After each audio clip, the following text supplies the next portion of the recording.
Olá, vamos hoje falar da comunicação verbal e não verbal. Isto porque ela se assume como fundamental para construirmos o perfil de um bom comunicador que todos queremos ser.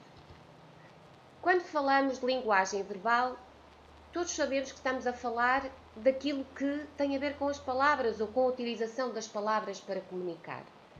Pode ser escrita, desde os livros, aos jornais, às newsletters, às SMS que enviamos todos os dias, mas também pode ser uma linguagem verbal oral, sempre que o diálogo e a comunicação oral se estabelece como formato privilegiado. E temos aqui, portanto, todos os meios de comunicação, nomeadamente a televisão, os telemóveis, sempre que estamos a conversar com uma ou mais pessoas ou com grupos de pessoas, estamos, portanto, no formato da comunicação verbal oral, como todos já sabemos do nosso senso comum.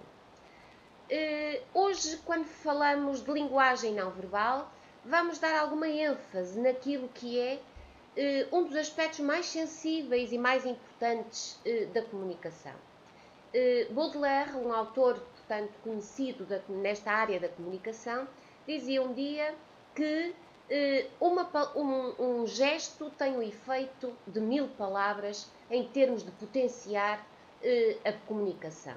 E, portanto, vamos falar daquela parte da comunicação que é sensível, porque é peculiar, é própria de cada um de nós e que se faz nos gestos, nos silêncios, nas expressões faciais, no tom de voz, no olhar, na forma como nos apresentamos do ponto de vista da roupa que vestimos e dos acessórios que colocamos.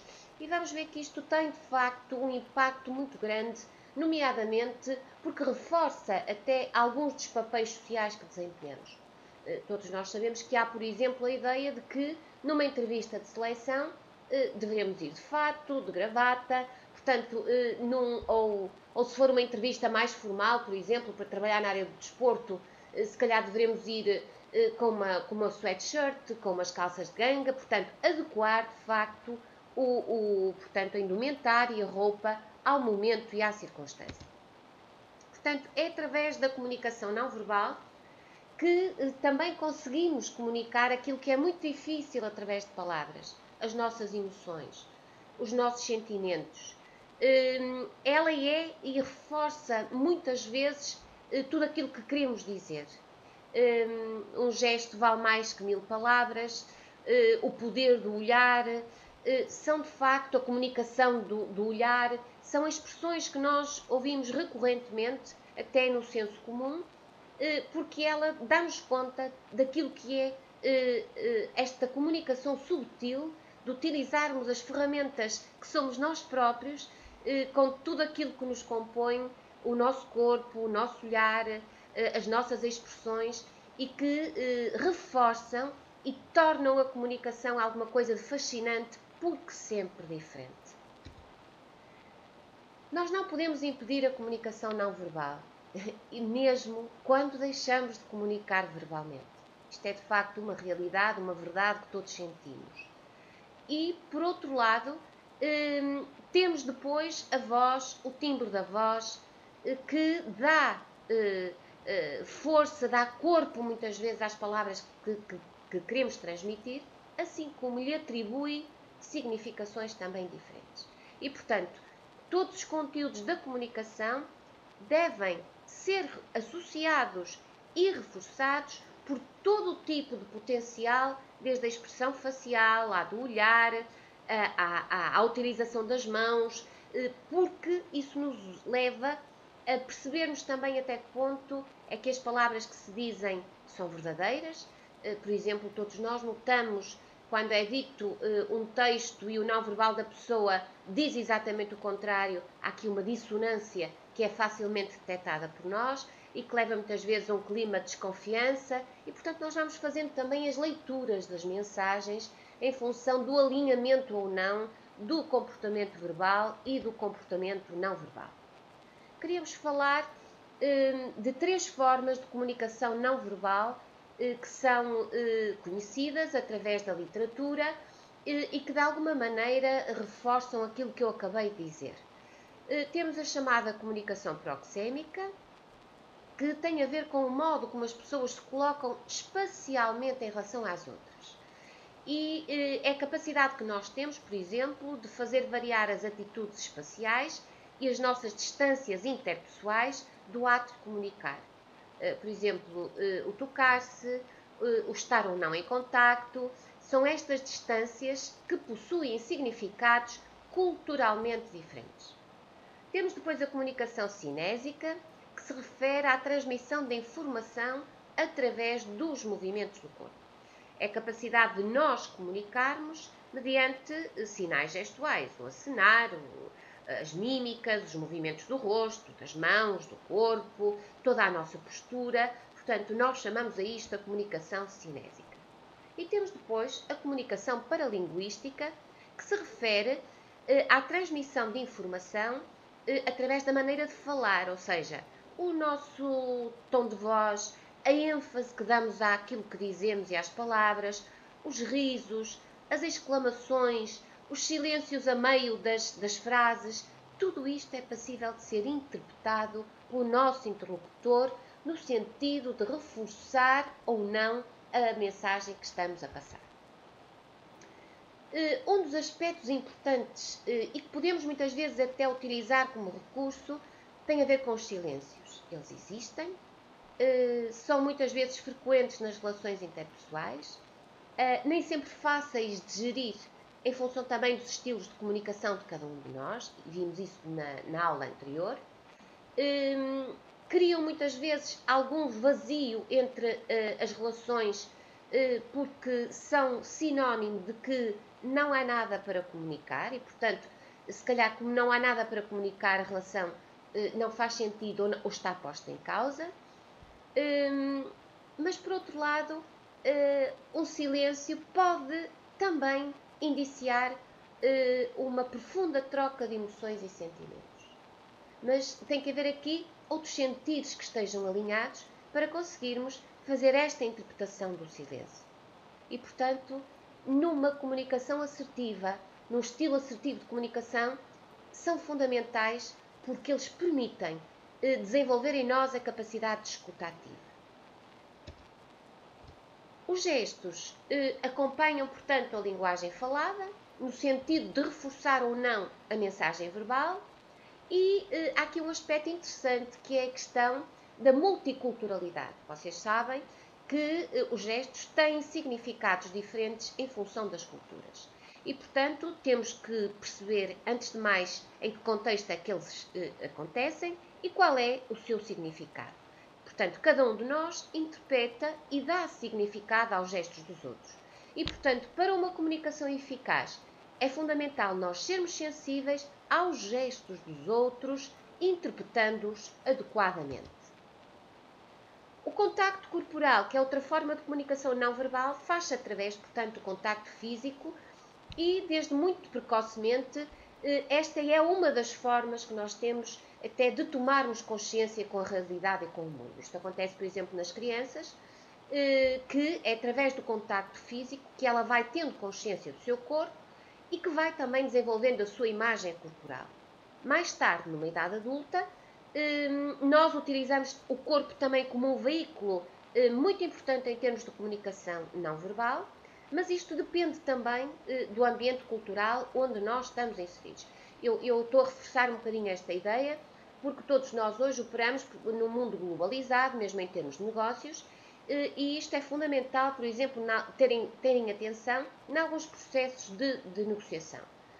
Porque todos nós percebemos que, sendo diferentes e utilizando estes recursos não verbais também de forma diferente, eles podem ser interpretados exatamente ao contrário quando não estão alinhados com aquilo que é o mesmo formato em termos de comunicação.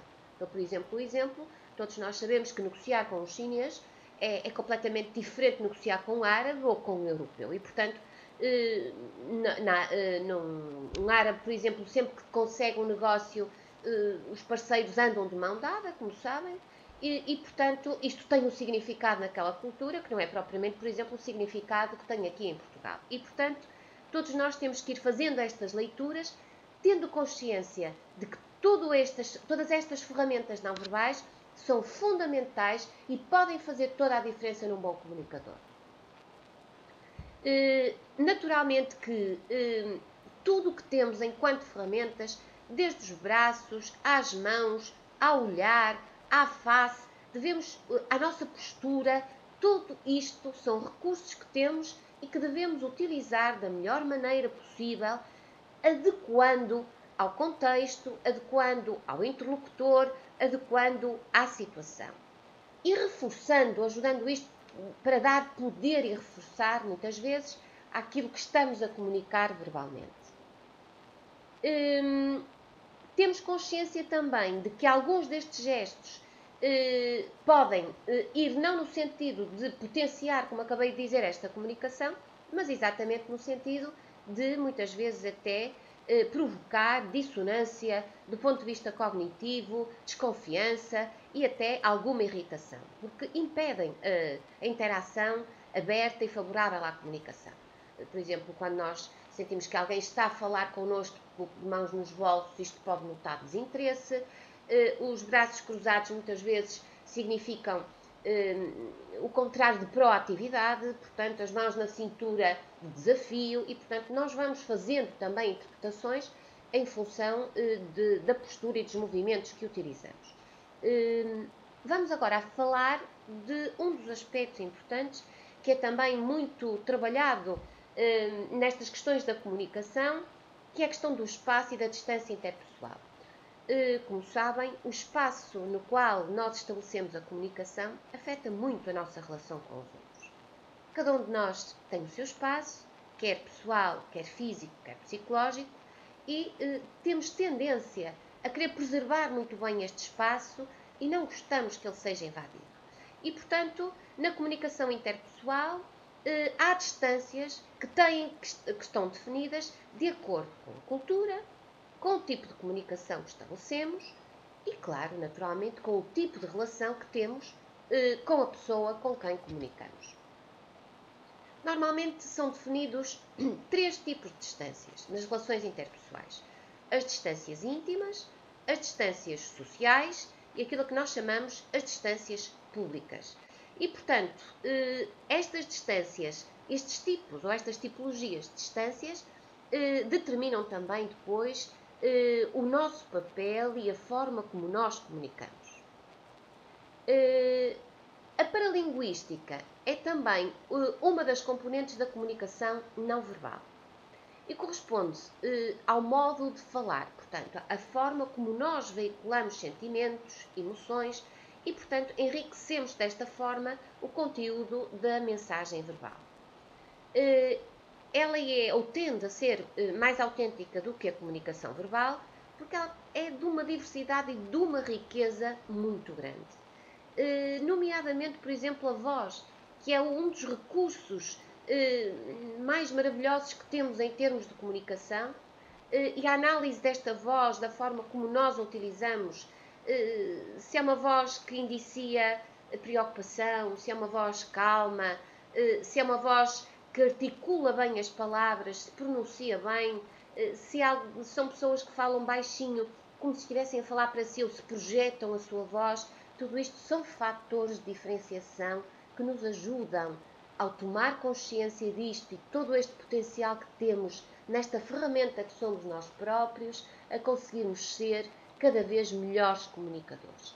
E, portanto, o ter consciência disto, utilizar isto como uma ferramenta, permite-nos muitas vezes nós reforçarmos as nossas mensagens, darmos-lhe outro tipo de significado, tendo cuidado com a forma como a voz é projetada, com o tom, com a articulação, com a velocidade das palavras, portanto, com todos estes aspectos ao serviço do nosso objetivo e daquilo que nós pretendemos de facto comunicar.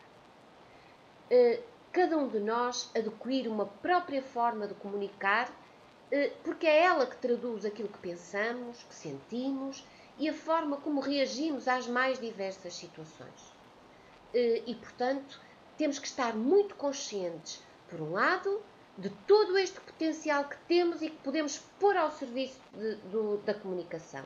Por outro lado, que existem barreiras que muitas vezes dificultam este processo que nós chamamos barreiras externas ou barreiras internas.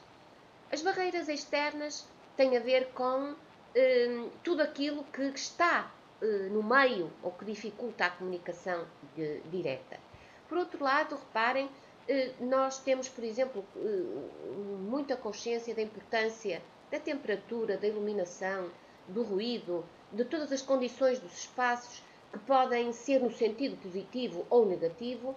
Por exemplo, a nível de trabalho, a própria ergonomia hoje surge como uma ciência importante que também se preocupa com estas coisas, porque pode efetivamente isto ser uma barreira à comunicação, à distância, à forma como nós nos sentimos entre o emissor e o receptor. Claro que depois estas barreiras externas se calhar são as mais fáceis de nós termos consciência e controlarmos. Depois temos as nossas próprias barreiras internas. Sempre que utilizamos palavras que não são claras ou que são ambíguas, sempre que temos problemas pessoais e temos medo de falar, por exemplo, sobre um determinado assunto ou com uma determinada pessoa e não sabemos muito bem como falar, o que dizer, o formato de comunicação, que tipo de linguagem utilizar e, portanto, tudo isto remete-nos para outro aspecto que é fascinante na comunicação, que é de facto a adequação da comunicação aos papéis sociais e às circunstâncias que estão presentes no ato de comunicar. Apresento-vos agora aqui uma tabela síntese, portanto, de algumas das técnicas de escuta ativa, que depois vos peço para lerem com algum cuidado e que fala de algumas das competências que são fundamentais em termos de comunicação, que tipo de objetivos é que estão subjacentes, os procedimentos, portanto, e depois alguns exemplos que nos permitem contextualizar e objetivar melhor aquilo que acabamos de dizer ou a competência que acabamos de falar.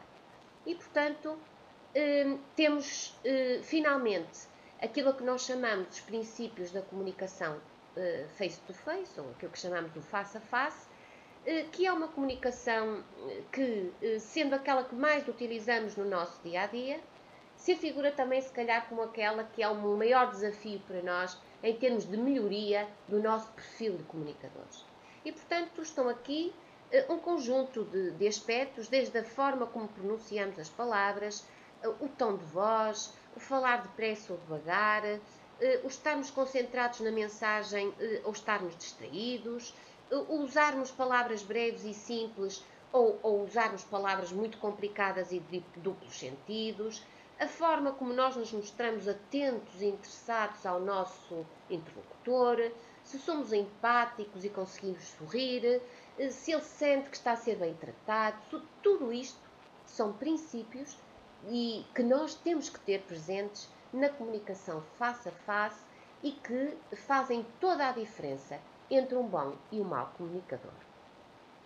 Até já!